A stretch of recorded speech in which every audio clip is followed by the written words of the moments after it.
Hello Wastelanders, Vlad here, and we're in front of my Cultist pyramid where I just did the cinematic for, and I really hope you enjoyed that. It took a good amount of time to put together, but I wanted to do a quick walkthrough and talk about some of the elements that were put into place. Maybe you had questions about them as you saw them in the cinematic, but we can clear that stuff up. So let's jump on in. So here we are, we're at the front of the pyramid, and the main focal point here are the set of stairs that go all the way up to the top of the throne. Now these stairs had to be put in place and merged into the foundations or the roofs for the upper floors, because I used the roofs to build the pyramid and the pyramid shape, and they only go up by half steps even with the slanted walls, so I had to come up with a way to get half sets of stairs so you could walk up the pyramid.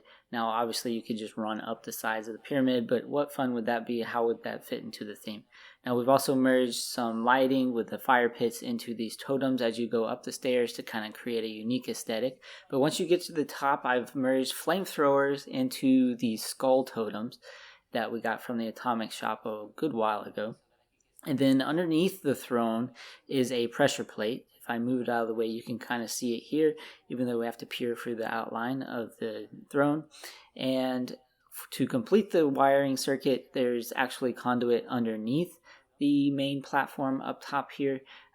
So that's connecting to the flamethrower trap. If you don't know, you can turn these upper floors into mesh and run wires through them, no problem. Our generator is merged into this stash box behind the throne and connected to the pressure plate.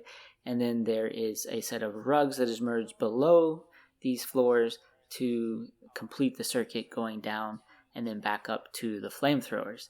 And that's basically how I achieved that. So when you sit into the throne, presses on the pressure plate, flamethrowers go off.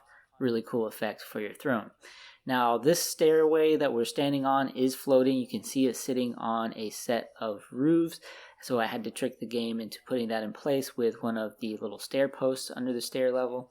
We have another set of the half set of stairs going down into the ritual area. I've created this little ritual site and totem with the Mothman attached to the Philippi Battlefield's cemetery monument, and that's been merged down into the foundation along with a bench so you can sit down in front of it. We have some recessed wall shelving, which I have a tutorial about if you want to check it out and figure out how to make that yourself. But I've done that on either side here. One is more of a crypt and one's more of your standard set of shelving. And this is our little kitchen area. Nothing crazy going on here, but I did put this little Mothman shrine hidden behind this curtain. Now this door over here, I don't like that it opens outward and intersects with those stairs, but I keep it locked. This is not really a visitor center area, but if I were to flip the door where it didn't run into the stairs, then the door would be facing the wrong direction. It wouldn't be the way it should be, so I just dealt with it.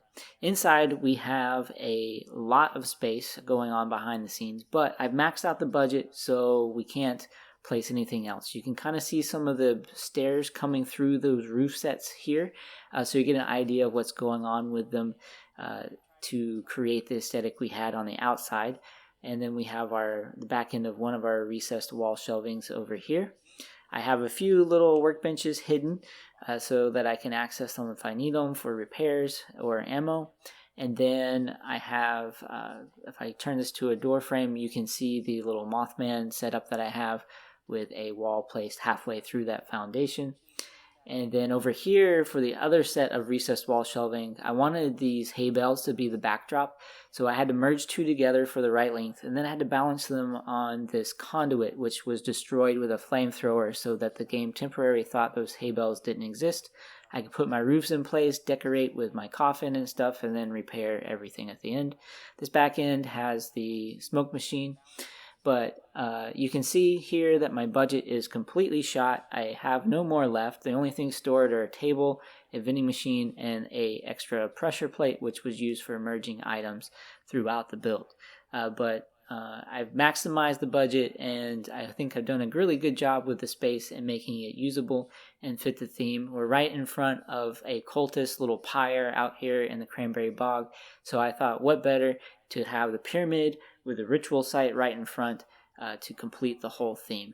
And I also think that the smoke machine that we've placed inside this little shrine room gives the perfect aesthetic to complete everything once you're down here and everything's in place. I want to send out a special shout out to Abscenae and Angelosgargoyle, who helped me with filming of the camp, and they were the dancers in the cinematic and also in the worship center area of that cinematic. So thank you very much for your help. I really appreciate it, and I think it turned out great. So it wouldn't have been the same without you. Thanks again. For those of you curious about the location that I built this in, I'm on the map here near the Old Mold Quarry out in the Cranberry Bog. That's it for today's video, everybody. I hope you enjoyed this camp showcase. Don't forget to like, share, and subscribe for the latest content from Vladministrator Gaming. Until next time, I'll see you in the Wasteland.